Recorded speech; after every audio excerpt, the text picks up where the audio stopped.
नंगौ दिनैहाय जोङो इउपिपिएल दोलोआ देबोरगाव ब्लक हिसाबै दिनै ब्रैथियाव आगान होबाय।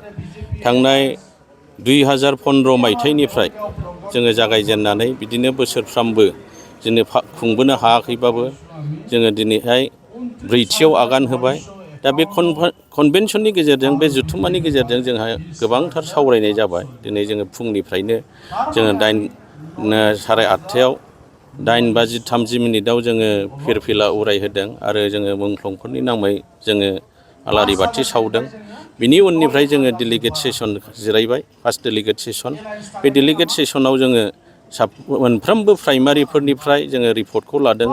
दिनै रायजो राजाजों माबायदि सोमोन्दो दं, रायजो राजाफ्रा मा अभाब अभियोग देखायदों आरो दिनै रायजो राजाफोरनि थाखाय मा मावनो हाखो हादिया बेफोरखौ जों रिपर्ट लानाय जादों आरो बिसिडिसिफोरनिफ्रायबो जों रिपर्ट लानाय जादों।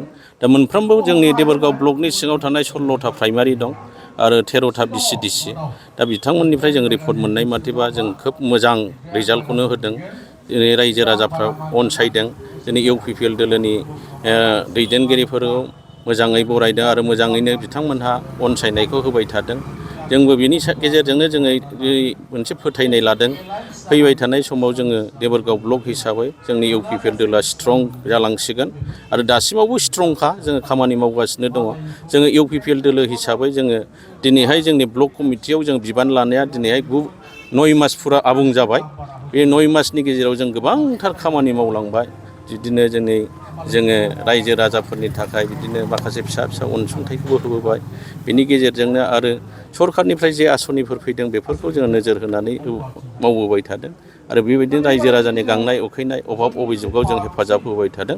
बेफोरखौ मोजां मोननानै रायजो राजाया दिनै लैहोर लैहोर जोंनियाव नुजाफैबाय आरो टटेल गासै जों देबोरगाव ब्लकनि सिङाव बिपिएफ दोलोनिफ्राय दिनैसिम 400नि बारा 500नि खाथियाव जयेन जाफैबाय। बेखौ नायनानै जोंनि इउपिपिएल दोलोआ खोब स्ट्रं जाबाय होननानै जों फोथायदों आरो।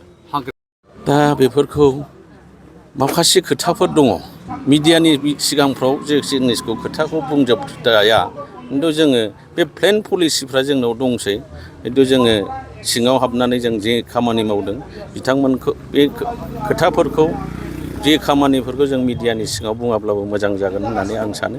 अब्लाबो आङो बेखौनो बुङो जोङो दिनैहाय फैबाय थानाय समाव जोङो दिनैहाय जोंनि आगोलनि बारग' हाग्रामा महिलारिनि जे समस्ति 10 नं देबोरगाव, बे देबोरगाव समस्तियाव जों माखासे अंख दाजाब दानख' माखासे फर्मुलाफोरखौ बाहायगासिनो दं।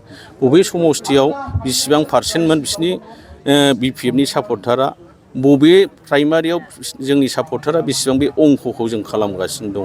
दिनैहाय जोङो बे अंखफोरखौ लानानै जों खामानि मावदों। दिनैहाय बिपिएफ दोलोनि पारसेन्टेज हिसाबै खुब खमथारसै। दा जोङो अंखआव जों खालामै मोनहैबाय जोंनि इउपिपिएल दोलोनि सापर्टारा बारायलांगासिनो दं आरो। सानसे समाव नोंथांमोना बे समस्तिनिफ्राय एमसिएलए मोनगोन होननानै मिजिंथिनो हायो। सियर जोङो फैबाय थानाय समावहाय जोङो बेयो रोखा जाबाय। जोङो बिपिएफ दोलोनि जे अबस्था, बिथांमोननि दैदेनगिरिनि गेजेरावबो दिनैहाय माने लेथें फिथें जाबाय, गोख्रों नंलिया। मावथिफोरनि गेजेरावबो बिदिनो सोरलां बोरलां जाजोब्बाय। माने बिथांमोननि सापर्टारफ्रा एखमब्ला इउपिपिएलआव एखमब्ला बिजेपिआव, मैयासो थांनाय दिनाव जोङो इस्ट मालिगाव महनपुर प्राइमारियाव जोङो बिजेपिआव जयेन जानाय गोबांथार नुदों। बिदिनो दा बेफोरखौ जों खबर लाहैबाय। जाय बेक्तिफ्रा माने बिपिएफनि अख्राथारमोन, इउपिपिएलजों साहस जायै बेक्तिफोर, बिथांमोनहा दिनै हौवाफ्रा थाखोमाथ'नानै बिसिखौ बिजेपिआव जयेन जाफ्ला होबाय। माने बिथांमोनहा ओरैबायदि दुथां खामानि मावग्राफोर, बिसोर इउपिपिएलनि नोजोरावबो इउपिपिएलजोंबो जयेन जानो हायै बेक्तिफोर, बिथांमोन बायदिया दिनै बिजेपिजों जयेन जाहैदों आरो। दा बिदिनो जोङो बेफोर अंखफोरखौ लानानै जों फोथायदों। माने फैबाय थानाय समाव जों एकदम 100% जोंनिफ्राय जायखि केन्डिडेट फैया मानो, मोजां बेक्ति जायखि फैया मानो, जों देरहाहोनो हागोनखौ जोङो फोथायनाय लादों आरो। Thank you.